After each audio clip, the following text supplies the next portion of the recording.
Andrea approached us about bringing an exhibition in of work by artists who have issues with mental health.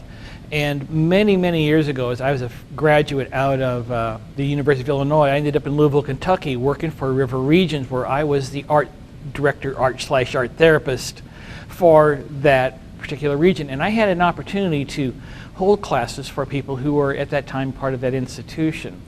And the astonishing creativity and imagination, unfettered by any kind of art theory or approval, it just was enriching and beautiful and sometimes really quite transcendent. And my respect for their ability to realize these complex ideas in visual form is really on par with any artists I've worked with. I work at UMSL's Missouri Institute of Mental Health, and I am the communication and artistic director.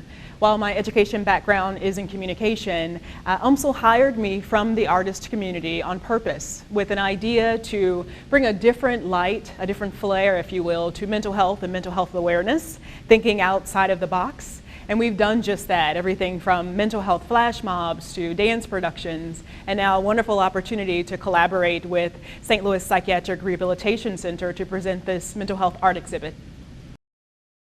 This is a showcase of 48 pieces of artwork created by artists from throughout the St. Louis community. Many of the pieces were created by adults living with mental illness. The majority, I believe, are consumers, adults living with a mental illness. There are a few pieces of others affected by mental illness, either from directly working with individuals with a diagnosis or relatives. I would like to point to the wreath over here on the wall. It is a collection of medicine bottles that have been made into a wreath or a necklace, and it speaks directly to being tethered to these chemicals to make us well, to make us better. It can be a wreath, it can be a yoke, and it's a necessary aspect of this person's daily life. And I think for me, just to address that in such a courageous way is a really hopeful thing. And frankly, it's more than a little humorous. I mean, it's really a clever use of those materials. Well, I think it's extremely, not only important, it's vital to connect the community with art such as this. Mental health is something that every family, every household will deal with. The stats show that 1 in every 4 will be challenged with mental health in their lifetime. So in my opinion, using the arts to bridge the gap is extremely important. Within this exhibit, you see wonderful works of art. If you were to just come in off the street and walk through, you would not know that some of this work was not done by a professional artist, right? And so to think of it that way, I think is extremely valuable, because it shows you that a person with a mental health challenge can do anything that anyone else can do. And it is really proven by the work that we have displayed on the wall.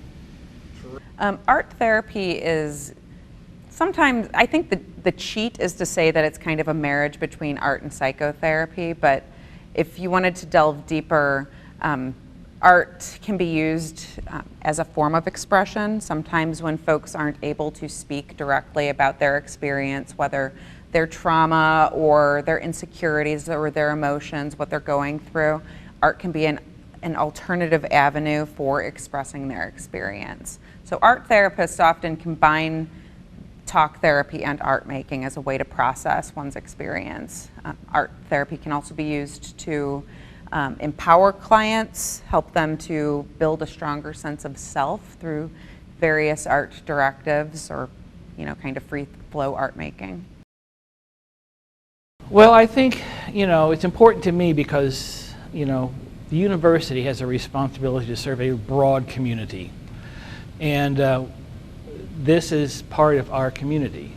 These folks work and live among us. Sometimes they're friends or family, and we have to acknowledge that they have contributions to make to us. And when we come into an exhibition like this,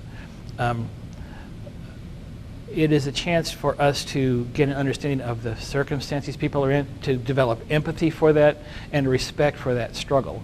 And and I think to find in so many of these works that aspect of hope that is going to get them to that, where they want to be, Well, May is Mental Health Awareness Month, hence the timing for this showcase. But I think it's important to give people an avenue to express themselves, and it takes a lot of guts to put your artwork on a wall. Not all of these artists are fine artists. Not all of these artists have an opportunity to be shown. Many of the folks that live in my facility don't always have the privilege to leave the facility to come to an art gallery. So things that we take for granted have like a huge impact on them. This piece by Mike B. is entitled Heaven Bird. It's acrylic on canvas. Mike's artist statement reads, "I've done art all my life since I was a kid. I try to do a good job and people like my work. I hope you like it. I know I do. I have to admit that I am no visual artist by any means, but this is incredible. The colors are so alive. But what I really like about the piece is the heart right here in the center. Something about that just really speaks to me.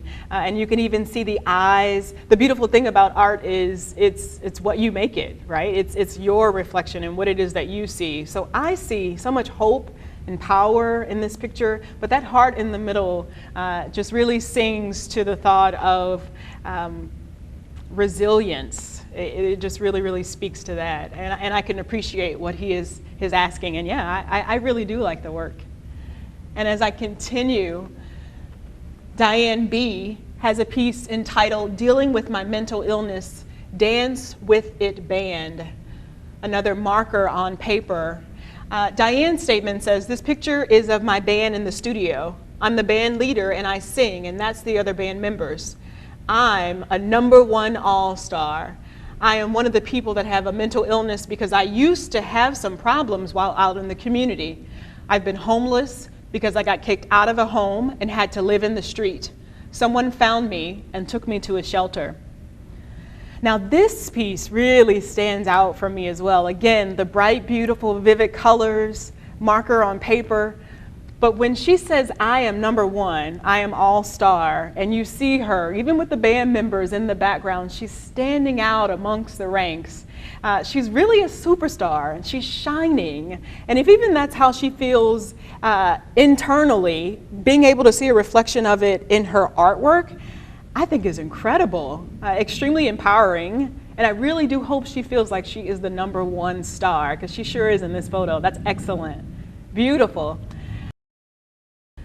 This next piece by Jonathan B. is called Explosion. It's an oil on canvas painting. Just a little bit of Jonathan's artist statement. He talks about working and living as a freelance artist and how his painting has been created through many avenues of inspiration. And as I'm looking at this, I'm also seeing that Jonathan refers to himself as an outsider artist because he is self-taught. You would never know to look at this. And when I think of it, I'm wondering what inspired Jonathan to create such a piece. It's beautiful, the colors, the orange, the red, and the white. It almost looks like fire. And perhaps the white is maybe the calming of the explosion. I don't know. That's the wonderful thing about art is it's whatever you make it. I hope Jonathan will attend our artist talk back so we can find out what inspired him to create this piece. When I think about mental health, it often reminds me of perhaps a person that may be dealing with anxiety disorder. That can feel like an explosion. And if you could take a feeling and bring it to colors and life, perhaps it might look something just like this. So I wonder if this was Jonathan's internal explosion or perhaps an external explosion that he had a chance to view. The colors lend itself to being either. But again, that's the beauty in art. You decide. This piece right here was done by an artist who goes by the pen name Hobo Gary. He's a self-taught artist, and he creates kind of the same type of archetypes throughout his artwork. He told me that he'd like to sell this piece for $2 million if there's any takers. One of the things that I think is noteworthy on many of the pieces that came from St. Louis Psych is the artist statements. It's kind of my favorite part, is having them kind of decide what would be comfortable to share with others. And so Gary wrote, "Thank the good Lord for having a place to live and food to eat and clean clothes. I used to take it for granted, but not anymore. And to me, that speaks volumes. You know, these are things that you, the community, take for granted, right? Like just having a place to call home. So these two pieces were created by separate artists from the same art therapy group. And so you can see kind of the differences between the two vessels. This one's called Hope Vessel, and this artist labeled his Oxic. And just in choosing the piece of art that's going into the show can be a pretty powerful moment. This artist kind of grappled with which piece he was going to put in and just kind of stared at this mask, a wonderful mask that he had done. Chose not to put that in, that was too personal for him. Yet he was able to put this piece in. He has an artist statement, which is very powerful as well. This is about me being a bad chemical because you don't want to touch me. Physically and emotionally, I don't like when you get close. I usually chill by myself, and then I'm always happy. It's why it says oxic, like toxic, inside the bowl. If you do hang around and get too close to me, I will warn you about me so you won't get hurt. And I think that's a very real moment from this gentleman, and what a personal thing to share. You know, that's kind of being vulnerable with others. So I really appreciate him being in the showcase. This artist worked and reworked this piece. He literally assembles and then reassembles and takes it apart. And so being present for that process was really amazing to watch that transformation. And having a deadline to put it on display was a pretty poignant thing for him. He told me how he wanted it displayed, and so we got it up at the right angle. And I've given him a photo of this piece in the space. He sadly won't be here for our closing event, but you should have seen the guy's face light up to see his work the way that he wanted it, in front of a pedestal in a real gallery. That was huge.